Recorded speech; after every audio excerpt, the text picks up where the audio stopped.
Hello everybody, Military for Life here, bringing you guys a kind of discussion on a new card that honestly I was beginning to wonder whenever we would get this archetype, and it looks like they're coming out in Shining Victories, only like 20 or 30 episodes after the archetype debuted in the anime. So, this is Moonlight Cat Dancer. We are finally getting Serena's cards, the Moonlight cards from the anime. These cards have always been really cool in the anime, and I'm so happy that we're finally getting them because honestly, I'm kind of like I really like fusion archetypes and synchro-based archetypes and some XACs archetypes, and this is a fusion-oriented archetype, and it's just going to be really awesome. So, Moonlight Cat Dancer, level 7 Dark Beast Warrior type fusion effect monster, 2400 attack, 2000 defense, needs any 2 Moonlight monsters. It does specify Moon Dash Light monsters, so you can't use like Moonlight Dragon or there's another monster that has Moonlight in the name. I can't remember what it's called. So this card cannot be destroyed by battle, which is an okay effect. Gonna get to that in a second. During your main phase 1, you contribute one other Moonlight monster you control. During this turn, your opponent's monsters are not destroyed during the first time they battle, and this card can attack all monsters your opponent controls twice. When this card declares an attack, inflict 100 damage to your opponent. So, I really like this card, okay? They buffed it up a lot from the anime. In the anime, it did not have this or this. It just had this part right here in the middle. And really, I thought they would get rid of that in the actual release, but however they kept it in and they actually gave it more effects, and I really do like that. And that 100 damage, it seems insignificant, but this card gets to attack twice if you use its effect, and it can attack every single monster your opponent controls twice each.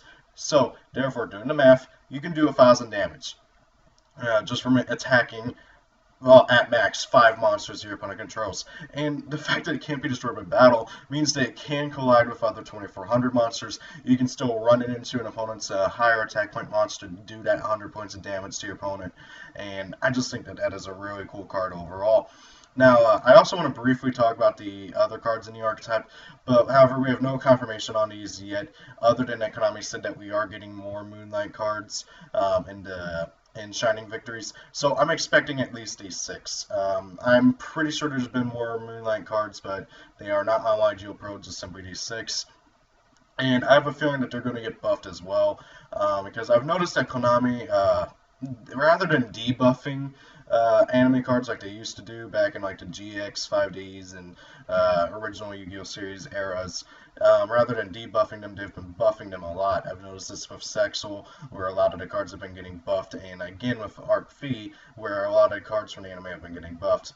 So, Moonlight Blue Cat, when this card is special summoned, you can target one Moonlight monster you control, double its attack points until the end of this turn. This is honestly the character's like main monster aside from her boss monsters, and it's pretty awesome. Although they don't have very many ways of special summoning, just going off of what the anime has, so you have to like run something like Call to Haunted.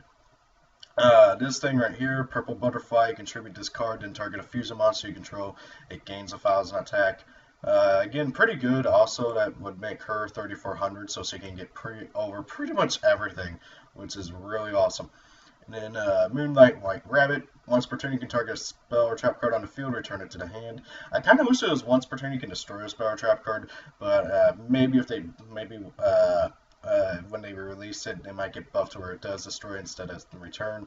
I kind of doubt it though. They'll probably keep it as a return. And then there's Lunar Eclipse. If you control a Moonlight monster until the end of your opponent's next turn, Moonlight monsters you control are unaffected by, and cannot be targeted by the effects of your opponent's spell and trap cards. Pretty good card. Moonlight Perfume. Oh yeah, I forgot. They have a Monster Reborn. I'm an idiot. But yeah, that's like their one way of special summoning other than fusion summoning.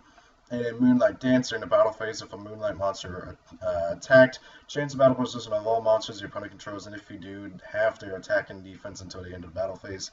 That is really good. So, if they were to get these 6 cards, keep in mind these are the anime effects and that these are the anime cards.